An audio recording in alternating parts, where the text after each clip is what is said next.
Good morning, beautiful people. Happy Friday. I'm Babz Rawls-Ivy. Welcome to LoveBabz LoveTalk. Harry's floating around in the ether. Yes, hour ago we played Criminal Justice Insider with Peter Henning, who passed away the early part of the week. We got the news, and so I thought it would be nice to he was one of our early guests, I think like season 2 of our Criminal Justice Insider show. And so he was a great guy, wonderful scholar on white collar criminals and white collar criminal himself. And he passed away at 65. He dementia, complications from dementia. Young, 65 is pretty young. So anyway, I'm glad we had that episode to play. So thanks, Harry, for playing that. Yesterday, my sorority and I, we got the news that our president, our international president, Cheryl A. Hickman, passed away. She's from Hartford native. And so those of us in Connecticut feel this loss acutely, as does the chapters around the world. So we, the Sisters of the Crimson and Cream, have heavy hearts this morning as the news filtered out. So I'm in my shield on my sweater this morning and red earrings, and just because I knew Cheryl. We pledged at the same time in like 82.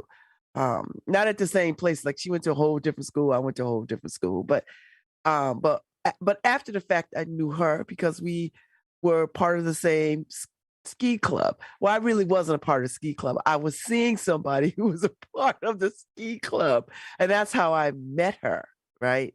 And fun times ensued. And so it's just a strange thing to know somebody like that, and then to see them ascend to the ranks of greatness, and then to have them pass in your time is unsettling, very unsettling. So if you know some Deltas, reach out and give them some love, because we are feeling this loss acutely. So this morning I welcome my soror from the Cultural Affairs Office, Adriane Jefferson. So she's coming on in a few minutes so we can talk about the cultural plan. And I'm excited to talk to her about the cultural plan. She was on Paul yesterday, and Paul's like, "Oh, apologizing for booking her." I'm like, Paul, these are 3 different shows. You be on 3 different shows. It's all right. Listen, when people go to ABC shows, they on Good Morning America, they on Good Morning America 3, and whatever other shows they got going on. Sometimes people are on The View. They make the rounds. You just make the rounds. So this is a network or a station. It's a station. So there's 3 or 4 different shows that she could be on that have audiences that overlap. Yes, of course. But there's some unique things. So after she's off my show today at 10:15, she's on Lucy's show at 1:00. So I listened to her talk to Paul yesterday. It was a good conversation. And y'all get to hear her talk to me today. I've had her on before. And then she'll talk to Lucy at 1:00. And God knows who else she'll talk to next week on the WNHH. I like that there's a whole bunch of shows, different shows that she can be on and have a conversation, because that means this conversation is extended far and wide, and that her mission gets to be shared in spaces and places that might not get shared. So yeah. So Paul, don't be apologizing. It's okay. It's actually what we want. We want people to be, on these shows. And so I'm happy to have her. And that's where we are. So it's cold as all get out today. I'm going to the Schubert tonight to see Beautiful. I was waiting for some reviews from some of my board members from the Long Wharf Theater. Last night was opening night for Fires in the Mirror, the play by Anna Devere Smith, who is written by Anna Devere Smith, but it is being played by a young sister and directed by another woman over there. And Ife and I went to the tech rehearsal, and boy, it was riveting. I told, as I said earlier in the week, I went with dread because I was not in the mood for any more race kinds of conversations.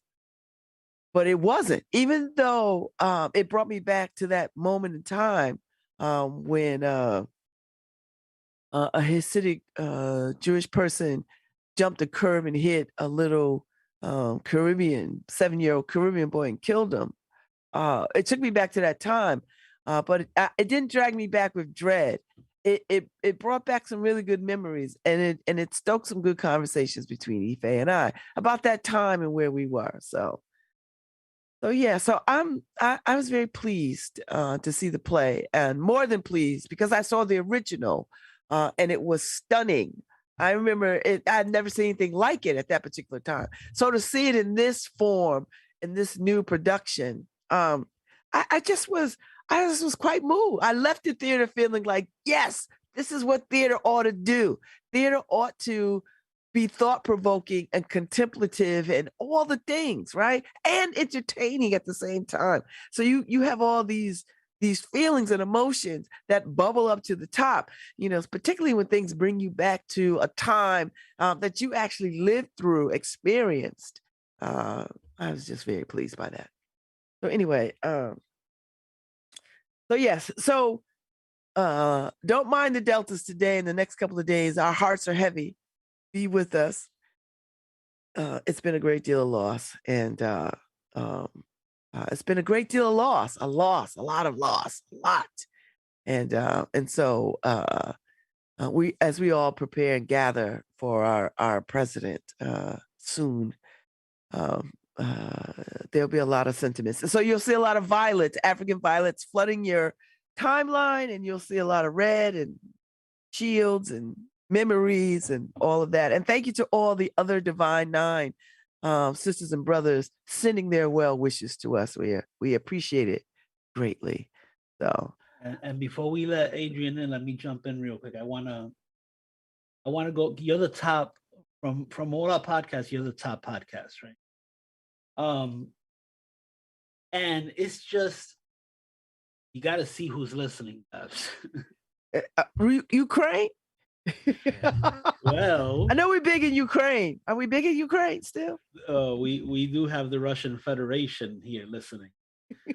But I mean, top cities. You have Naugatuck. Naugatuck. Yeah, Naugatuck by a lot. That's because you, Harry, because that's your. Ain't that near Waterbury?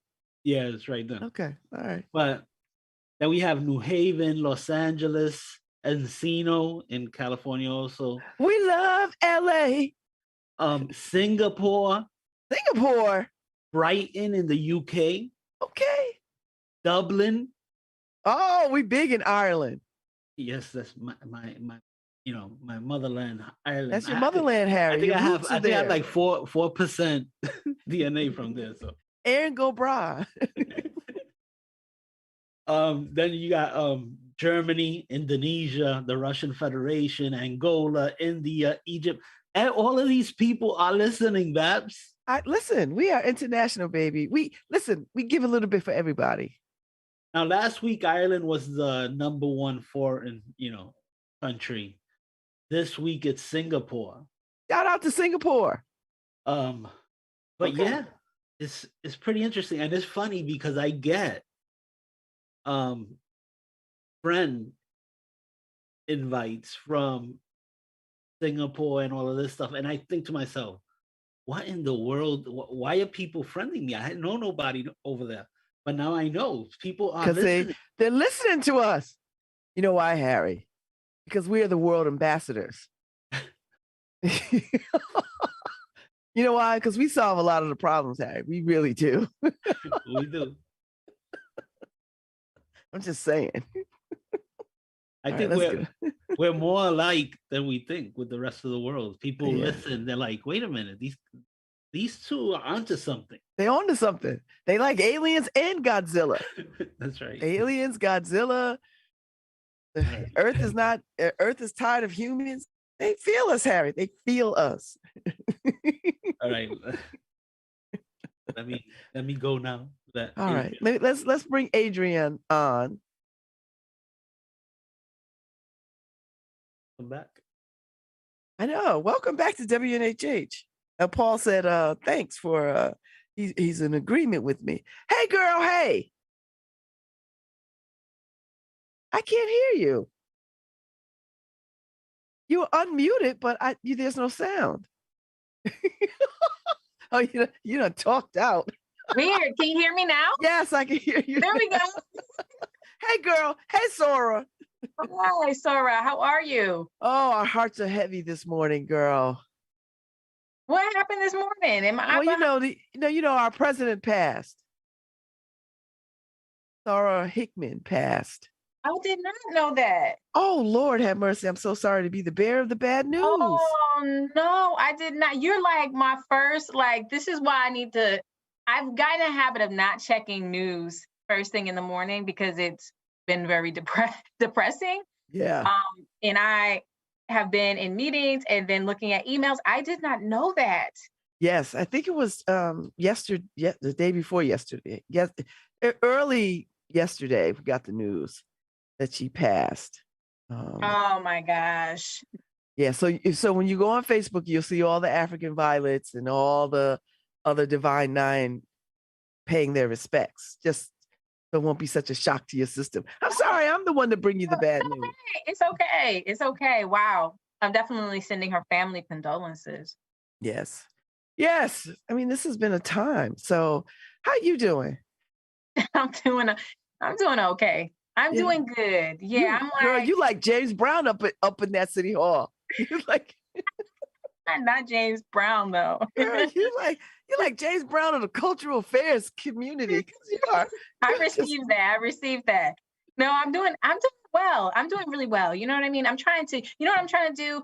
I'm trying to maintain balance. Like that's something that I've struggled with for a long time. Like when you get it, you let me know, girl. Cause Oh, you struggle with it too? Not anymore. When I was about your age, climbing, yes, I understood. Because you want to seize every opportunity. You want to make yourself available. You don't want to leave no stone unturned. I get it. Right. We're on a mission. Got to get things done, Yes. But then I also have, my family and my daughter and my own peace of mind and my own personal time. So I'm trying to find what balance looks like for me. Yes. Well, that's good. If you start that now, you won't be struggling with that later. So so find balance now, have boundaries. Absolutely. That is a word. That's a word for this year. Boundaries. And no is a complete sentence. I was watching something. I think it was Pastor Tory Roberts who had said that we should be giving more no's than we do yeses, so that when we give our yeses really matter. And it really aligns to the agenda, the mission, the purpose, So I'm trying. I've never been a person that can just say no. I've learned though. Yes. No, say no. Particularly, I started learning to say no. I think right around I turned 50, and no just became right out, just wedded itself to me. Because I really don't like giving up my weekends. I really don't like doing stuff all hours of the day and night. I really don't. And I was one of these people that could be quickly overwhelmed and say yes to so many things. And the next thing I know, I'd have no weekend and I'd be exhausted, right? Yep. Like I was like, I have time to do the things that I want to do. Yeah, I totally understand. I totally understand. So no is a complete sentence. Okay, I am learning. How are you doing? You're feeling good and you're feeling better? Yes, I was sick. I'm still, I'm at the end. So, I'm running around. I get to do stuff. I went to the Long Wharf Theater the other night and saw Fires in the Mirror. How was it? What? I saw the original back in the day, right? Okay. With Anna Devere Smith. I saw it. So to see this new production with new life and a new breath, it was quite amazing. It was something to see. I hope people go and see this because it really is something. Yeah, I'm gonna go see it. I was mad that I missed opening night. You went on opening night? No, I went a couple of nights before. I went to tech rehearsal night, Okay. which is really nice to do, right? Yes, Because the theater's yeah. not packed and it's very intimate, and you could really stretch yourself out a little bit, I You got think. the VIP treatment.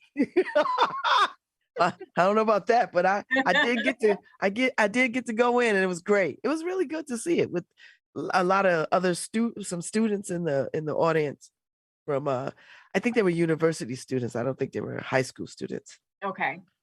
And they had not seen the play. They didn't even know anything about the play. So they were in for a treat. time. Oh Yeah. yeah. I'm definitely gonna go check it out. Oh, good. I'd like to hear your thoughts on it. Yeah, I'm gonna check it out and I'll share my thoughts. The last thing I saw at the Long Wharf Theater was The Chinese Lady. Yeah, that's the last thing I saw too. I thought that was phenomenal. That freaked me all the way out because I didn't know the story. It's based on a true story. And I was like, what the? Well, see, I didn't know that. I didn't know it was actually based on a true story. I thought it was just based on that time period and what was happening to Chinese women and men as they were coming into America, and kind of, how they were put on display and like they're like exhibits. And I thought it was just kind of like that. No, that was a true story. That woman existed. And that was her story.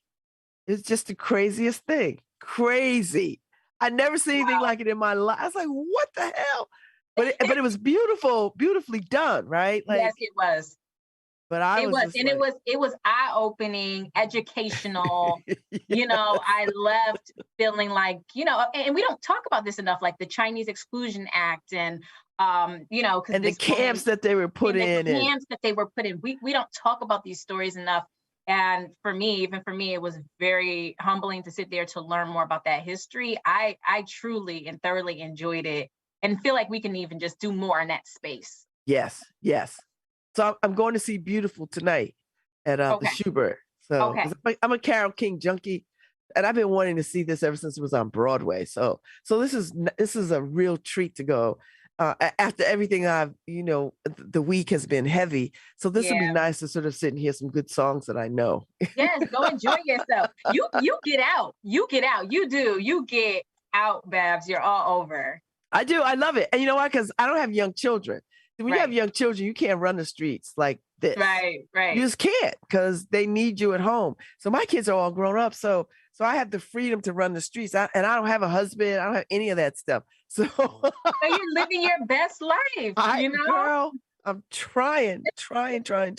So listen, if I'm walking down the street and I end up at the Stetson Library and I happen to pick up the Cultural Equity Plan,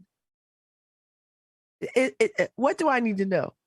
Well, I think the number one thing you need to know is that the city of New Haven commissioned a cultural equity plan, but it is not written by city officials. It is written by the community, a community of co-creation team members, very diverse group of so many different intersectionalities of diversity, from race to gender to ethnicity, to socioeconomic status, and even intersectional, right? So these are not just people who are arts activists and arts advocates, but these are also people who are food justice advocates, people who really are into affordable housing or have worked for the ACLU.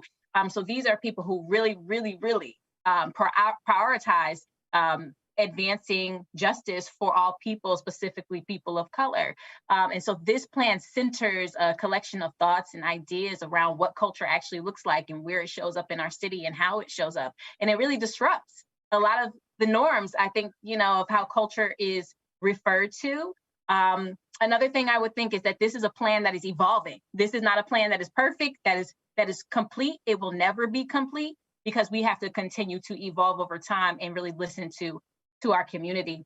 I would say also to use this plan to put pressure and accountability on people who are holding our culture, right? Like our cultural institutions, our arts institutions, other places that we need to have more spaces of belonging.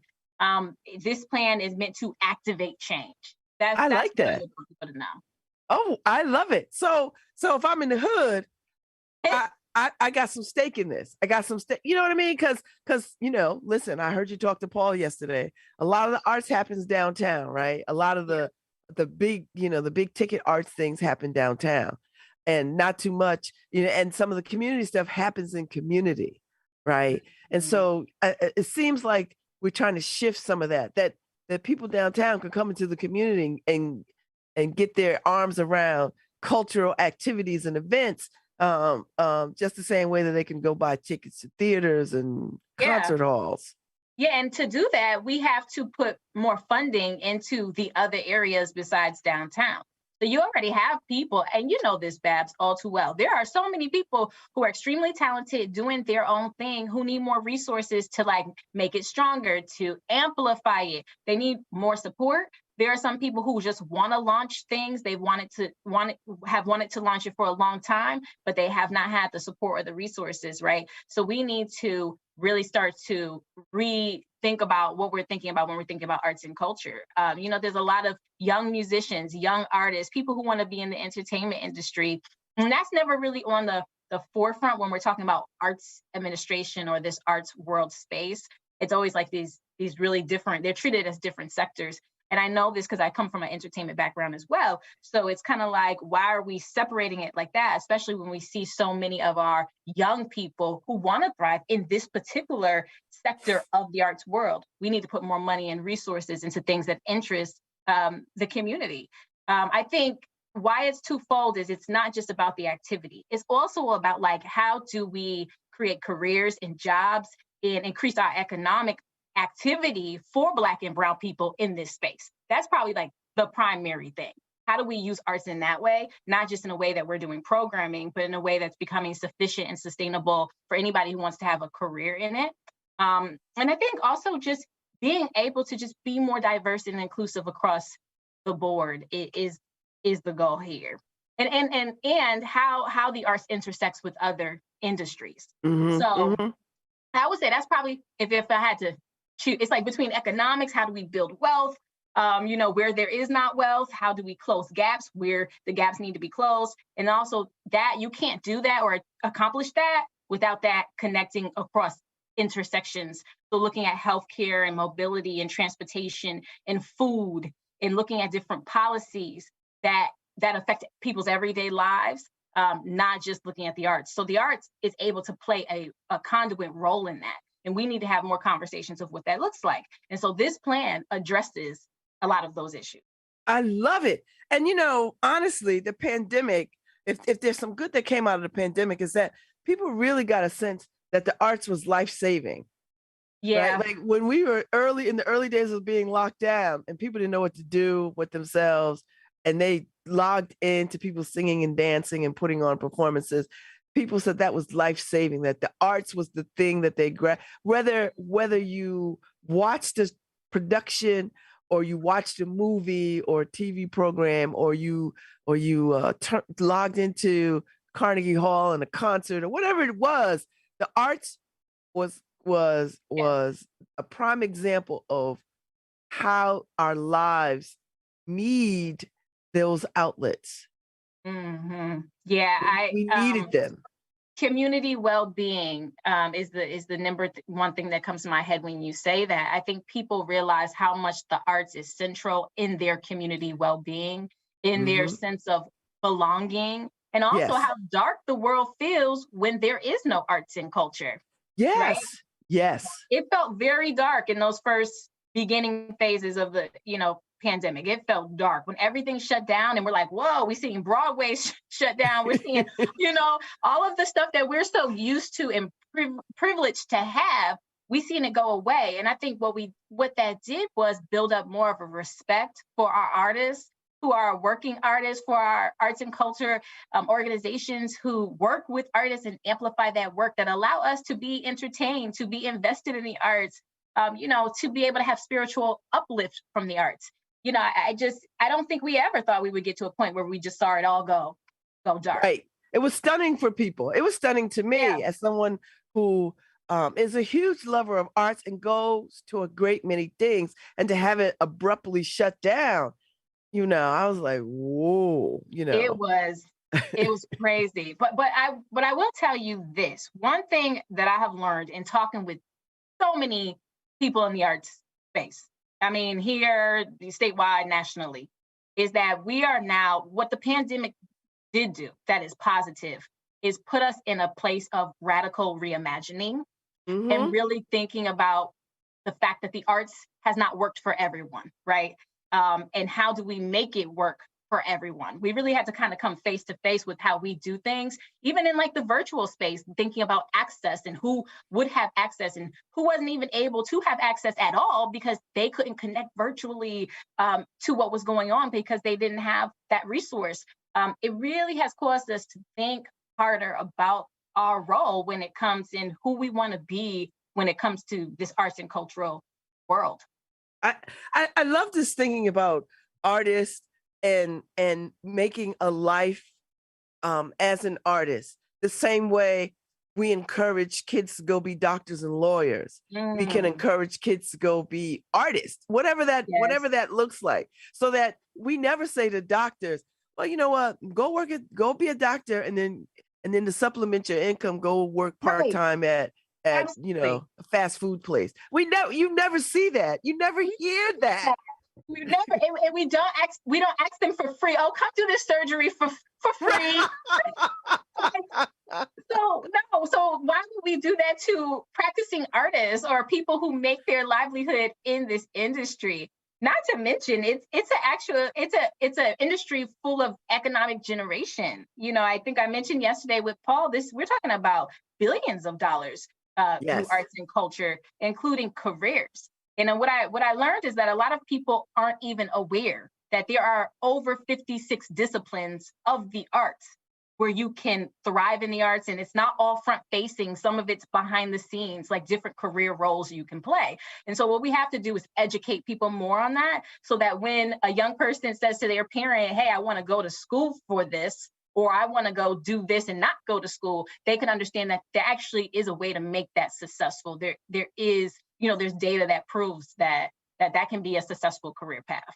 Yes. And, the arts has elevated us. We're starting to sort of see, Adriane, that like particularly in Connecticut, that filmmakers want to come here, and they come and they say, we're not just looking for actors and directors. We're looking for all kinds of people behind the scenes. We need people to put the lights up and build the sets and pay attention to the money and order the food and make sure costumes and all of that. And to your point about the many disciplines that are in the arts community, so the cultural plan allows us to sort of have communities across the city look at arts as a viable, living, breathing opportunity for enjoyment and employment.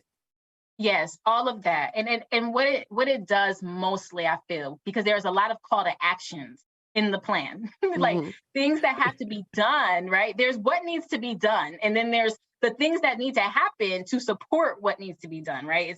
It just can't happen. We need certain policies to change. There's certain actions that have to happen, and certain people who have to be accountable and have to kind of reconcile with the truth, right? I think reconciliation is a huge part of this, reconciling with our history and things that have been harmful in order to get to a place of truth and uplift on these actions. But once we get to that place, yes, it's about workforce and resources and jobs and about centering, like who we're centering, right? Like, we don't want to center white supremacy culture. We don't want to do that. That's not, we want to be anti-racist in what we're doing, where everyone thrives, all cultures thrive. So that's what the plan really is about. And it's so funny because people were like, how do we know that this plan won't just sit in a drawer somewhere at City Hall?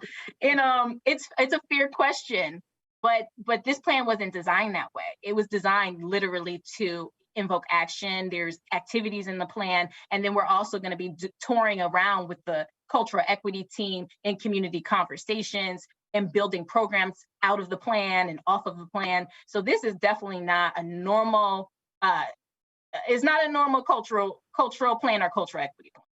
So are you the ringleader? Like, are you the one that convenes everybody, the groups, the groups that go out who initially started having these conversations in their communities? Are you the one that like convenes them? Like who is going to do that? I think a lot of our community members will do that. That's what I think is unique, right? It's like when we first said we were going to do this plan, we couldn't. I mean, I with my lived experience as being Black, Indigenous in the arts, I feel like, yeah, I could contribute, of course, to this plan, but it's not for me to write the plan, it's to hear from the community. So the community has had stake in this plan from day one. They've been paid for their time. Our co-creation team members have been paid for their time. And really, it doesn't end here for them. For here, if they're interested, and a lot of them are, they're interested in continuing to carry this work, they're going to be the ones co-facilitating, sometimes facilitating on their own within their own networks in their own community with this plan. So for example, when people came to like the launch, they left with not one copy, but 20 copies that they were like, we're putting it in this bodega, we're going to put it in this grocery store, we're going to put it in this library so that the community has access. So I would say I'm a part of it, right? I'm a part of this ecosystem. I've helped to lead and commission it, but it's not all on my shoulders. I think it's on all of our shoulders. So what did you hear out of these conversations that you found interesting or that you didn't know? You know, not much of what was in the plan or what was coming forth from people surprised me at all. If anything, it just confirmed my assumptions. But I think the number one thing that we heard is needing more access to funding. Okay. You know, feeling like number one, I don't know where to get funds from. Like, how do I even apply for grants? I don't even feel like it speaks my language. Like when I'm looking at it, I don't even know what you're talking about. All I know is that I need money to do this program over here that's going to impact my community. So definitely lack of access to funding, and then also the language that comes across with grant making and all of the red tape. That's one of the number one things that came up, no matter the background of the person or the demographic of the person. That was very consistent. Another thing is the arts not being central in the neighborhood or given as much resources and access in the neighborhoods, that everything is always downtown. And then also that if I'm downtown, how do I feel like I'm a part of that space? I don't feel like I belong when I'm downtown. Mm-hmm. So those are some of the, I mean, we've heard so much. I mean, you know, more funding for the library, more funding for my department. People get surprised when they find out we don't have a big budget at all. And it's only two of us full time. So people always get surprised. They're like, really? So we operate a lot with like contractors and hiring artists who are also aspiring arts administrators and interns. That's how we operate our department, because there's two full-time staff members. So we've heard about a reshaping and a reinvestment in this department. I mean, there was just so much that we heard.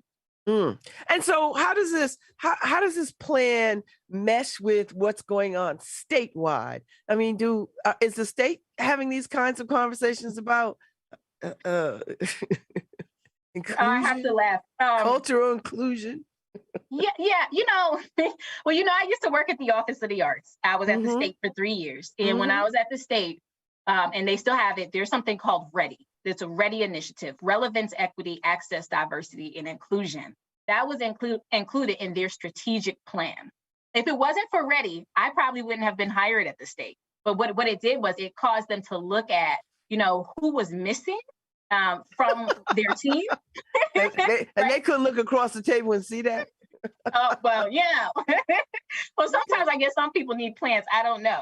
But I guess they're just really about representation. Like, you know, we need more representation. We need to reach more communities. So when I got in there, we really did have a strong focus on young people. And when I say young, I'm talking about 18 through 45, like young people, workforce, Black and Brown people, Indigenous people, LGBTQ. And so that, I would say, was kind of the beginning of really looking at that. And they still do that work. So when I left my role as program manager, Colton Harris, and you know Colton. Yes. He's in that role. He's in that role now, and he's definitely continuing to do a lot of work connected to READY. Wow.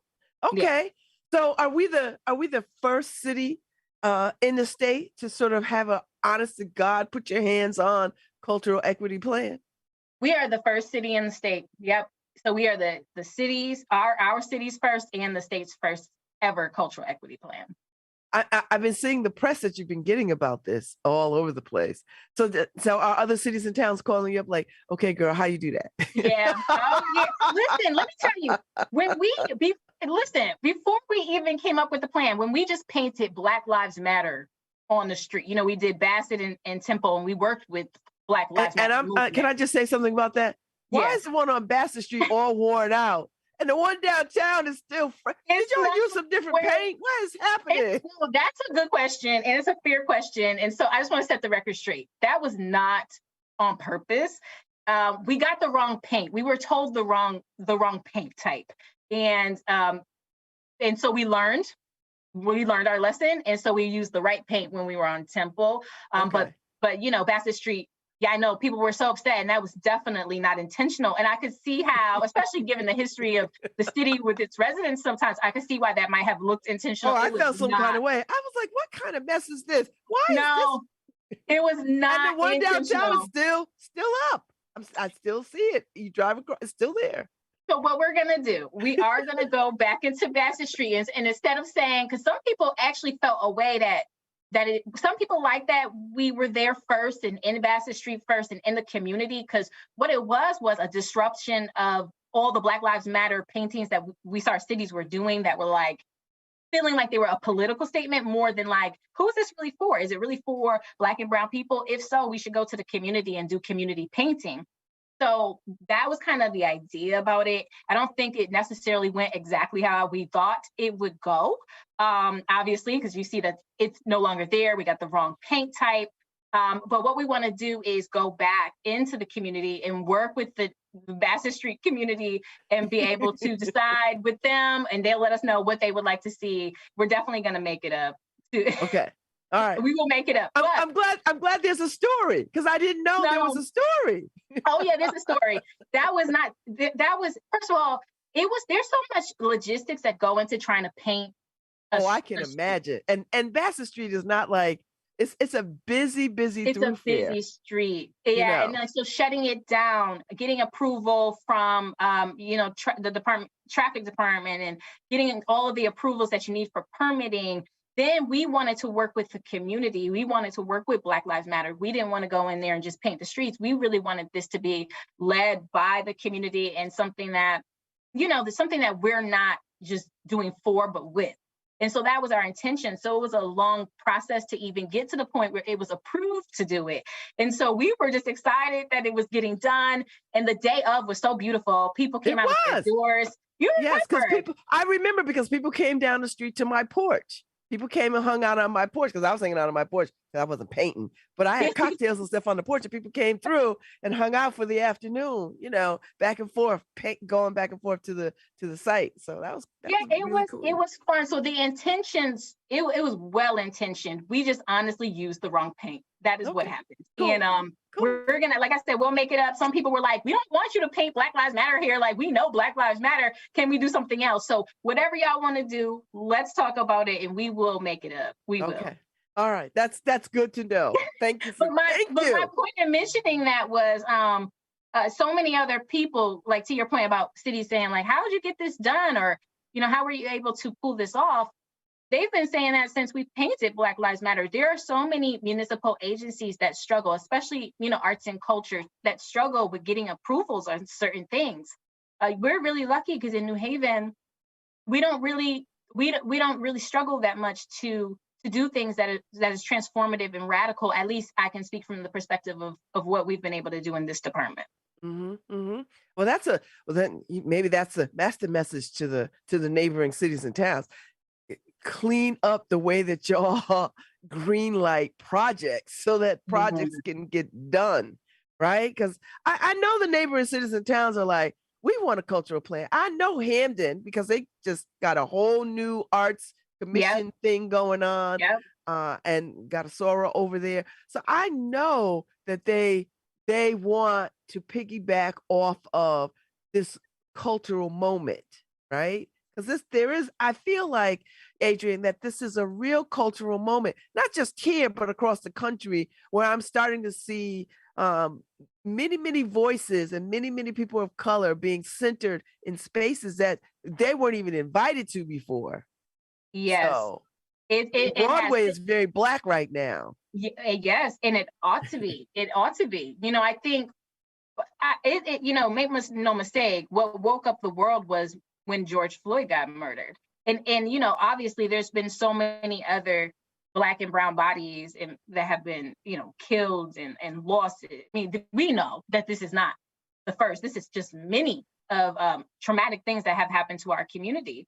But I think that is really the moment. It almost kind of reminds me of probably like the reference of when Emmett Till, you know, that woke up the world, right? And so it's kind of like George Floyd woke up the world, and people started to put out solidarity statements. People started to look at their policies. People started to look at their board and their leadership and what it looked like.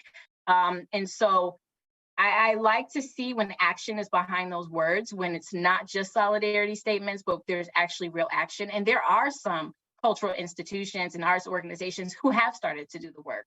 And there are some who also just put out a solidarity statement, and that's all that they did, and they made no changes, right? But this is definitely a movement where arts and culture is looking internally. That's good. That's good. That's good. So, all right. So you got this cultural equity plan. What else you got on your plate, girl? Because I know. Yeah, we have a lot going on. We have so we have the Unapologetically Radical Conference. Yes. Oh my God. And it's virtual, right? It's virtual. One of these times where I wish it wasn't virtual. Like I wish I could just be in the room. Okay, but I'll take it virtually. And it's free, Adriane? Like, do I have to pay? It's free. You do not have to pay. Our keynote speaker is Tamika D. Mallory, social justice movement leader. And movement strategist. We have phenomenal panelists, most of whom are from New Haven, who will be talking about critical race theory, talking about the cannabis industry, and buying back the block, anti-gentrification. And so this is really a good example of where arts meets that intersection of equity and addressing our inequities and addressing problems that the Black and brown community has faced for decades. I love it. I love the energy. I love the stuff that you're doing. I think this is very powerful. So when you started this job, because it feels like you've been here a long time, girl, but you haven't. Does. it really does. New Haven, but it's only been like 2 years. It's only been 2 years, but it feels like home. And you know, I just bought a house here. I'm right over here in Quinnipiac Meadows, and I love it. I love it in New Haven. And you're getting married here? And I am getting married. Not here, though. Well, not here, but you're getting married. I am getting married. I know you got to go where your people's is from. I know. Yeah, we're going back to Miami to get married just because of the significance of we met there and, lived there, and my daughter was born there and stuff like that. That's good. That's good. That's good.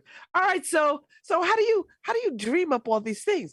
Like you got these are 2 big ticket items, right? These are big things. So do you set goals every season, every year? Like, how do you come out of the gate with all the things that you want to do? I think, first of all, my brain never shuts off. So I'm always thinking of different things that we can do to engage and to teach and to involve civics. And I think it's about being purpose-driven. I'm a very purpose-driven person. I am the type of person, when we do something, I will ask you why we are doing it, because I need to know what is the purpose behind it. What is it going to change? And that's really, really serious to me. I only want to be involved in things that are legacy building, things that are going to change people's lives. That is what I feel like my mission is. And whether that is providing some type of support for other people or just a foundation so other people can build their own futures and their own legacy. So when I'm thinking about program, I always have that at the center. It will never, for me, it probably will never, even if it's a big event, like Unapologetically Radical, we had 1,000 people virtually last year. It's a pretty big event, but it's an event with a purpose that involves arts and culture.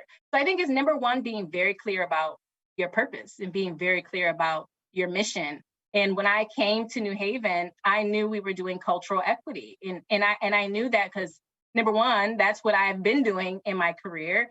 But number two, that's what the community here in New Haven said that they wanted to see. more diversity, more equity and inclusion. So now it is my job to take a look and be like, all right, here are ways that we might be able to do that, get some feedback from other people on what they want to see, and just combine those ideas. So that's what we do. We start off with goals. I talk to my team, I talk to the community, and then I have my own thoughts and ideas, and I write everything down, and then we just check the boxes. We just check the boxes. I will tell you this, Adriane. You do an amazing job of centering arts in every conversation, whether it's housing, whether it's schools, whether it's whatever the conversation is.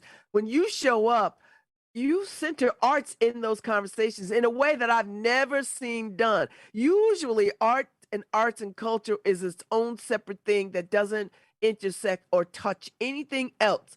And it's been treated that way. But you come and say, listen, this is a way to talk about community, arts and culture, community, housing, economics, how to feed people, food, justice. I mean, it's a wonderful thing. And I think this is how people are so excited about the elevation of arts and starting to feel like, you know what? I do belong in these spaces. Yes, I do have something to say about what shows up in my neighborhood. Yeah, I want to run some art programs in my neighborhood on a Saturday morning if I can find a little money to do it. Because ain't nobody trying to get rich. Everybody's just trying to build a better quality of life in their communities. Exactly. I appreciate you, first of all. Thank you. I appreciate that. It's just who I am. Like, this is authentically who I am. And I think what it is just like my own experiences and the things that I've experienced in my life, where I have seen the arts literally save lives. You know, I've seen the arts intersect in these different ways, right? Addressing like violence and crime, addressing, food deserts, and addressing just a lot of the different problems that we have. I've been able to, number one, experience some of this stuff directly, and also be in a community of people who've experienced it. So I can speak to the testimonies of what it does when we center it in that way, where it's not just this bubbly entertainment thing, which it is, and we love it for that.